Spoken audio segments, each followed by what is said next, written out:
This channel does not promote any violent, harmful, or illegal activities. All content provided by this channel is meant for an educational purpose only.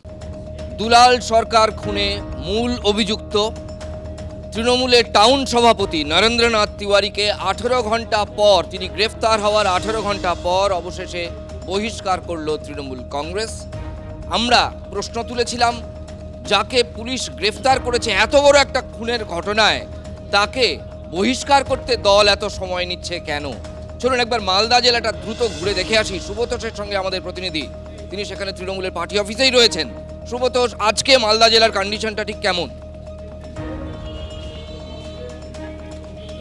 দেখো, মালদা জেলার condition, বিশেষ করে মালদা শহর রীতিমতো তোমাকে কি বলবো যে আতঙ্কিত, সন্দিহান সাধারণ মানুষ যদি বলা যায়, এমনকি বহু তৃণমূল কর্মী নেতারা। কারণ এই জায়গাটাতেই নন্দুর তিওয়ারি বা নরেন্দ্রনাথ তিওয়ারিতেই কি বৃত্ত শেষ? এই যে রহস্যের যে চিন্তাভাবনা, যে প্রথম থেকে তাবড় তাবড় নেতারা বলে এসেছেন যে এর পেছনে বড় ষড়যন্ত্র, বড় চক্রান্ত, তাহলে কি সেই বৃত্ত এই নরেন্দ্রনাথ তিওয়ারিতে এসে শেষ? এটা কিন্তু যদি তুমি বলো তাহলে মালদা শহরে এসে কান পাতলেই তুমি শুনতে পাবে এটা সম্পূর্ণভাবে ভিত্তিহীন। এমন অন্ততপক্ষে সাধারণ মানুষরাই বলছে, বহু তৃণমূল নেতাকর্মীও বলছেন। হয়তো সকলে সাহস পাচ্ছেন না। একই সাথে যেমন আতঙ্কিত সাধারণ মানুষ, তারা এটা ফিল করছেন যে মূল মাথা বা মূল চক্রী যদি অ্যারেস্ট না হয়, তাহলে জনপ্রতিনিধিদের তো নিরাপত্তা নেই, সাধারণ মানুষদের নিরাপত্তা নিয়েও কিন্তু প্রশ্ন থেকে যাবে। কারণ কোনো একটা জায়গাতে সেই সমস্ত দুষ্কৃতীরা, যে সমস্ত গ্যাং, যাদের অঙ্গুলি হেলনে এত সমস্ত কাণ্ড হতে পারে, তাহলে নিরাপত্তা কোথায় থাকবে? একদম এক্স্যাক্টলি। আপাতত তোমাকে অনেক ধন্যবাদ। দেখুন, মালদা জেলায় যদি দিন দুপুরে দোকানের মধ্যে, কারখানার বাইরে এরমভাবে দুষ্কৃতীরা, তাও বাইরে থেকে এসে একজন তৃণমূলের নেতা যিনি অত্যন্ত জনপ্রিয় এলাকায়, তাকে গুলি করে মারতে পারে, তাহলে মালদাবাসী, সাধারণ আম মালদাবাসী নিরাপত্তা কোথায়? কৃষ্ণেন্দু নারায়ণ চৌধুরী এবং চৈতালি সরকার কি বলেছেন শুনবো পরপর।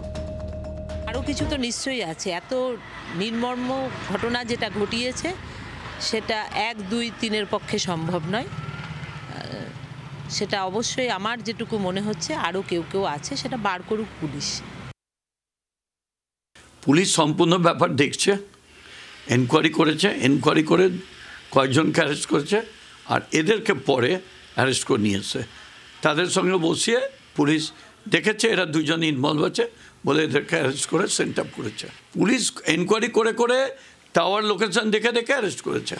স্বপন শর্মার সম্বন্ধে আমার একটাই কথা আছে, ও কন্ট্রাক্ট কিলার।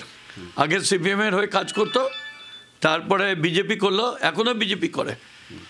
আর তারপরে হচ্ছে যে ও এটার সঙ্গে মিলে গেছে, পয়সা পেয়েছে, মিলেছে। এটাই।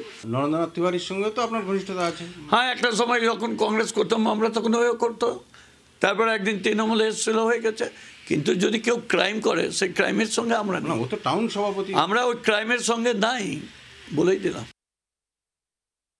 আমাদের আশা আছে যে পুলিশ তদন্তকে আরও নিচে নিয়ে যাবে এবং যদি কেউ এর সাথে যুক্ত থাকে, সে যত বড় মাথা থাকুক না কেন, তাকে খুঁজে বের করবে। কৃষ্ণেন্দু নারায়ণ চৌধুরী কি কখনো আপনাদের সঙ্গে আলোচনা করেছে যে নরেন্দ্রনাথ তিওয়ারি দুলাল সরকারকে হামলা করতে পারে, সেটা শেষ করে দিতে পারে? এরকম কোনো আলোচনা আমাদের দলীয়ভাবে হয়নি।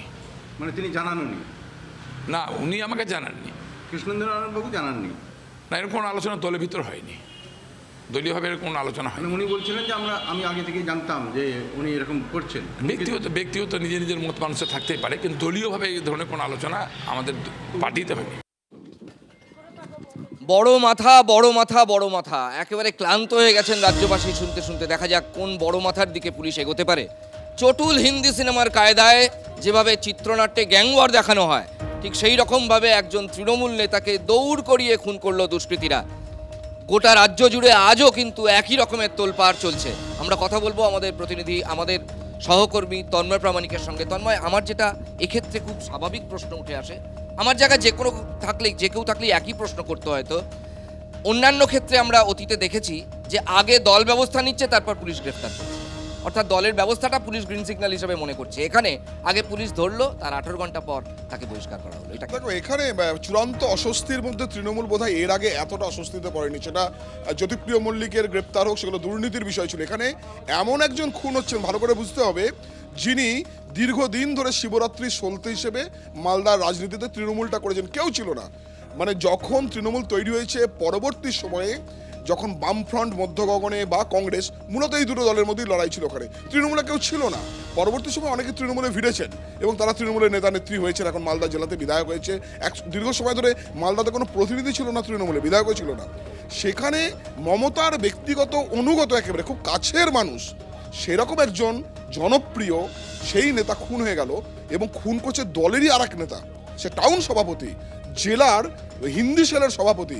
ফলে দলের কাছে একটা ভয়ঙ্কর অস্বস্তির, এবং ক্রমাগত ভিতরে চৈতালি সরকার একটানা তিনি বলে যাচ্ছেন, তিনি অভিযোগ করে যাচ্ছেন তিনিও তৃণমূলের অ্যাক্টিভ কর্মী, তিনিও তৃণমূলের মহিলা মিছিলে সামনে সারিতে থাকেন। পরপর সব নেতারা অভিযোগ করে যাচ্ছেন। ফলে তৃণমূল কোথাও বোধহয় একটু মোচট খেয়েছিল।